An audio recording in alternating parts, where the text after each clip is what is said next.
and I get to the bottom, I go back to the top of the slide. Well, I stop and I turn and I go for a ride till I get to the bottom. I see you again. Yeah, yeah, yeah. Esta apresentação, que não tinha esses bubbles. É só mexer no mouse e para. Ah, tá. Cybercultura e interatividade, questões práticas. Vamos lá. O computador não é meu, mas vou tentar ler. Bom, eu usei Pierre Levy, por quê? Porque Pierre Levy, para mim, é o papa das questões da cybercultura, das questões de cyberespaço.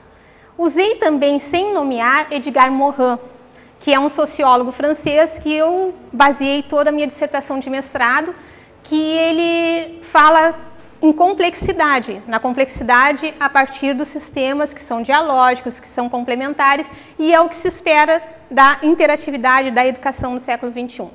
Então, para Pierre Levy, o cyberespaço não é apenas a parte material, a infraestrutura ou a rede da comunicação digital, mas o universo de informações que abriga e principalmente os seres humanos que navegam e se alimentam nesse universo. E a cybercultura, por sua vez, especifica o conjunto de técnicas, sempre que a gente utilizar técnicas, podem ser materiais e intelectuais, né, de práticas, de atitudes, de modos de pensamento e de valores, que se desenvolvem juntamente com o crescimento do cyberespaço. Isso aí vem do Marco Silva, né? Enquanto eu preparava essa palestra, eu refleti assim, o quanto nós complicamos as ideias também em cyberespaço, cybercultura, porque tudo é reflexo do próprio homem. Né? Se existe a cultura, existe cultura com valores, com atitudes, com pensamentos, com tecnologia, com relações, existe a cybercultura, que é também essa integração, só que no cyberespaço, mas o homem é o mesmo.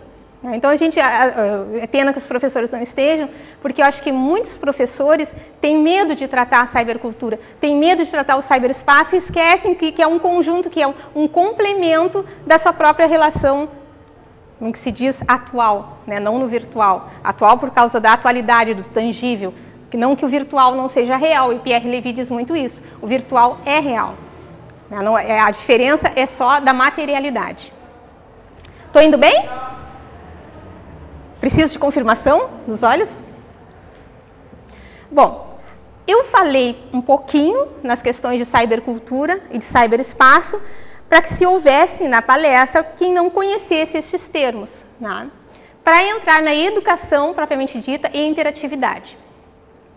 Paulo Freire, aí vem outro tópico, Paulo Freire, um educador, um pedagogo, que eu sou apaixonada, que eu acho que a educação, né, para quem leva a sério a educação, tem que ler Paulo Freire, tem que estudar muito de Paulo Freire, porque ele fala na educação fundamentada naquilo que deve ser, que é o ser humano, né, principalmente o ser humano, em contrapartida à educação bancária, ao jogar as informações para que, né, como se fosse uma venda de informações.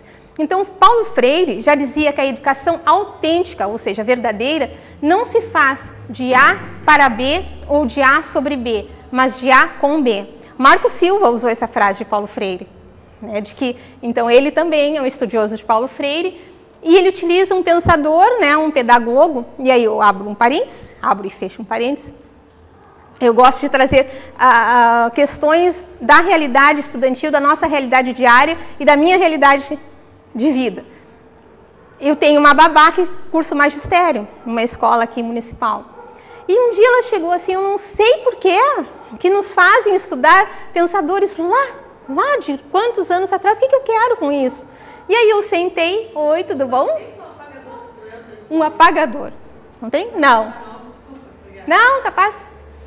Aí eu sentei e era exatamente Paulo Freire, naquela época em que eu estava estudando para aquela palestra na filosofia. Eu sentei com ela para tentar mostrar que toda a construção, como eu disse para ela, desse cara, fundamenta a verdadeira educação, o respeito ao ser humano, o respeito ao aluno, ao estudante. E aí, para isso que a gente estuda, sim, os pensadores antigos e os pensadores atuais.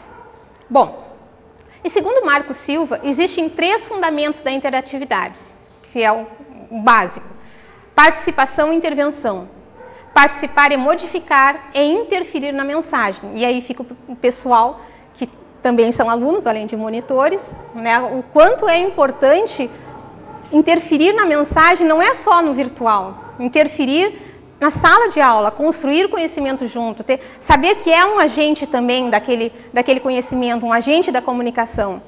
Então, eu acho que uma mensagem bem importante para vocês é isso, vocês não têm que ficar só olhando, vocês têm que ir a fundo, têm que procurar, têm que pesquisar e chegar junto com o professor. Tá? Bidirecionalidade entre emissão e recepção. Isso aí vem da teoria da comunicação, né, que na comunicação, a teoria da comunicação tradicional, existe o emissor, a mensagem e o receptor. E é uma comunicação linear, vai de emissor a receptor com uma mensagem. E a bidirecionalidade na interatividade é que o emissor e o receptor, eles variam, eles cambiam de lugar, né? Existe uma interatividade entre os... e uma coisa importante que viria depois, mas eu já digo agora, que a interatividade nasceu em termos computacionais, mas hoje é utilizada principalmente na teoria da comunicação, quando existe uma intervenção, existe uma comunicação entre emissor e receptor. Né? E a permutabilidade, potencialidade. O professor, aí no caso a outra face, não propõe uma mensagem fechada, mas oferece informações em rede de conexões, permitindo liberdade de associações e significações. Aí realmente é assustador, né? Porque o professor tem ele tem que estar preparado para o eventual, para o que não é factual, porque não está previsto naquele momento. Existe uma trajetória. Eu estava lendo antes, Edgar Morin, revendo Edgar Morin, porque ele estava, né, estava lá no cantinho da minha biblioteca, e ele dizendo que a gente precisa utilizar estratégias. E o que é uma estratégia? Por exemplo, estratégia de guerra, que é horrível, mas é tu preveres, né, a atitude do outro que tu não sabes, preveres ações para determinadas atitudes, preveres caminhos para aquelas atitudes. Então, que o professor deveria ser esse interventor de estratégias. Então, trabalhar com a incerteza, sim. Porque se ele tem o domínio de todo o conteúdo, de onde ele quer chegar, e ele acredita na interatividade, nesse percurso não está tudo escrito o que vai acontecer. O aluno pode intervir em um determinado momento que muda completamente o percurso, mas que faz parte do sistema complexo. Isto é difícil.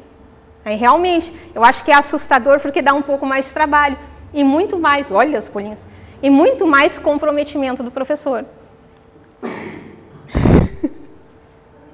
Eu sei, bem.